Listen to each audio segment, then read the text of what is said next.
Pessoal, agora nós vamos analisar separadamente a via de defesa e depois cada uma dessas ações específicas. Então nós vamos analisando aqui de maneira mais profunda o que nós podemos retirar do controle difuso e também aqui desse controle concentrado. Se tem algumas perguntas que surgem a respeito desse ponto na matéria, mas logicamente, repito, primeiro eu vou apresentar um entendimento tradicional e depois alguma alteração que futuramente pode ocorrer, mas que ainda não tem sido cobrado em termos de exame da ordem. Tá? Então, relembrando aqui na chamada via de defesa, nós sabemos que qualquer pessoa, para defender um direito seu, pode alegar incidentalmente a inconstitucionalidade de uma lei ou de um ato normativo num processo judicial, já que é o controle difuso frente a qualquer esfera do Poder Judiciário, federal, estadual ou até mesmo na esfera trabalhista. A questão aqui é a seguinte: quais são os instrumentos que a pessoa vai utilizar para defender o seu direito? Como eu disse para vocês, ela pode ser autora numa determinada ação, pode ser uma ação ordinária. Ela alega como prejudicial do mérito a inconstitucionalidade de uma lei ou de um ato normativo. Pode ser um mandado de segurança, ela pode impetrar um mandado de segurança. Então, da mesma forma, ao impetrar um mandado de segurança, pode alegar a inconstitucionalidade de uma lei. Pode ser ainda embargos à execução, pode até mesmo numa contestação, ela no polo passivo da relação processual, pode alegar a inconstitucionalidade de uma lei, nesse chamado controle difuso. É uma questão incidente tanto, como normalmente se diz, porque será uma prejudicial de mérito. E normalmente aqui, quando a pessoa utiliza o chamado controle difuso, quando movimenta pela via de defesa, pela via incidental, pela via de exceção, ela começa normalmente numa primeira instância, ali com o juiz monocrático. Então, na esfera estadual, na esfera federal, começa ali numa primeira instância. E eu pergunto para vocês, esta questão não pode subir para os tribunais?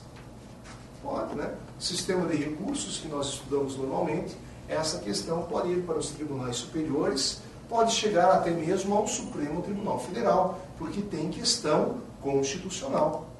Então, a matéria é decidida no primeiro momento numa primeira instância, já que é o controle difuso. E ela pode chegar, normalmente, mediante recurso extraordinário, até o Supremo Tribunal Federal. E o Supremo Tribunal Federal terá que se posicionar a respeito desta lei, se ela é constitucional ou inconstitucional. Vamos entender aqui, numa determinada questão, que o Supremo Tribunal Federal decidiu que uma determinada lei, um dispositivo, era inconstitucional no controle difuso. Controle difuso. Essa decisão tomada pelo Supremo Tribunal Federal vale apenas entre as partes envolvidas, autor e réu. Então, a decisão declarando a inconstitucionalidade de uma lei no controle difuso pelo Supremo Tribunal Federal, a decisão da inconstitucionalidade vale apenas entre as partes envolvidas. É um caso inter partes. Por isso que também é chamada de via de exceção. Esta lei não se aplica apenas a essas pessoas. Para todas as outras pessoas no território nacional, continua valendo essa lei. Pois bem, interessante o Supremo Tribunal Federal se posicionar. Mas espera aí, por uma questão de segurança jurídica, não seria interessante que essa decisão valesse para todas as pessoas? Afinal de contas, o Supremo Tribunal Federal, a última instância, o guardião da Constituição Federal, decidiu que a lei é inconstitucional. Não será interessante que essa decisão, esse entendimento, acabe valendo para todas as pessoas? Sim. Só que quando o Supremo Tribunal Federal decide, no controle difuso, a inconstitucionalidade diz respeito apenas às partes envolvidas. Para que você consiga uma eficácia contra todos, para que você consiga efeitos erga omnes, você vai precisar da participação de um outro órgão, que é do Senado Federal. Artigo 52, inciso 10 da Constituição Federal. Artigo 52, inciso 10. Muito cobrado isso em prova, hein? No artigo 52, inciso 10 da Constituição Federal, ali diz: compete privativamente ao Senado suspender no todo ou em parte a lei declarada inconstitucional numa decisão definitiva do Supremo Tribunal Federal. Então, o Senado, mediante resolução, pode suspender no todo ou em parte aquela lei declarada inconstitucional pelo Supremo Tribunal Federal numa decisão definitiva, ou seja, no controle difuso. A última decisão num processo que começou lá na primeira instância.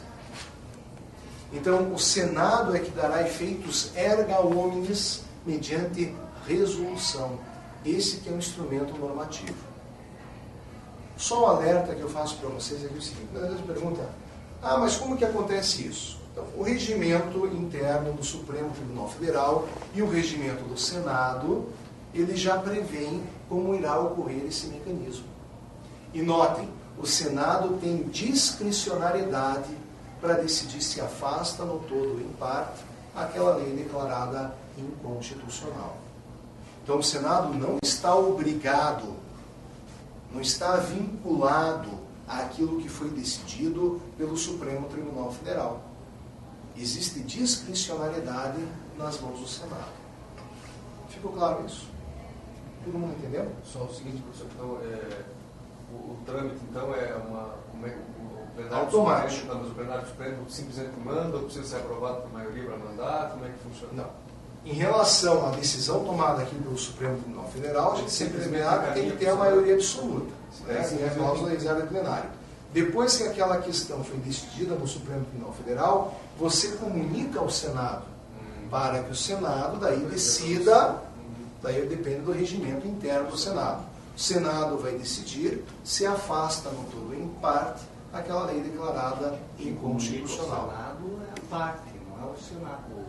O Supremo comunica o Senado automaticamente. Para a parte não existe mais interesse. A parte quer decidir o problema dela, certo? Quer afastar aquele problema da sua vida. Em relação a todas as pessoas, né, ela não está tão preocupada assim com o interesse das outras pessoas. Por isso que isso acontece normalmente de forma automática. O Supremo Tribunal Federal decide no controle difuso, comunica o Senado e o Senado, por sua vez, vai expedir essa resolução. Tá? Bom, veja aqui o seguinte: a decisão tomada pelo Supremo Tribunal Federal tem, no caso concreto, efeitos retroativos. Esse também é o entendimento da Universidade de Brasília. Efeitos retroativos. Para as partes. Para as partes. Então, o Supremo Tribunal Federal só diz respeito à questão interpartes, autor e réu. Para aquelas pessoas, teremos efeitos retroativos. Irá produzir a decisão do Supremo Tribunal Federal efeitos ex tunc. Ex tunc é aquela expressão em latim que significa desde então. Desde o momento em que a lei foi editada até agora, ela não tem mais validade. Ela é considerada inconstitucional. Então, a decisão do Supremo Tribunal Federal no controle difuso produz efeitos ex tunc, produz efeitos retroativos. Agora, o Senado, quando edita uma resolução com efeitos erga omnes, a decisão tomada pelo Senado produz efeitos ex nunc, não retroage. Então, os efeitos erga omnes em relação a todas as outras pessoas são efeitos ex nunc. Ex nunc é uma outra expressão em latim que significa desde agora. De agora para o futuro, ela é considerada inconstitucional. O passado continua valendo. Muitos criticam esse entendimento.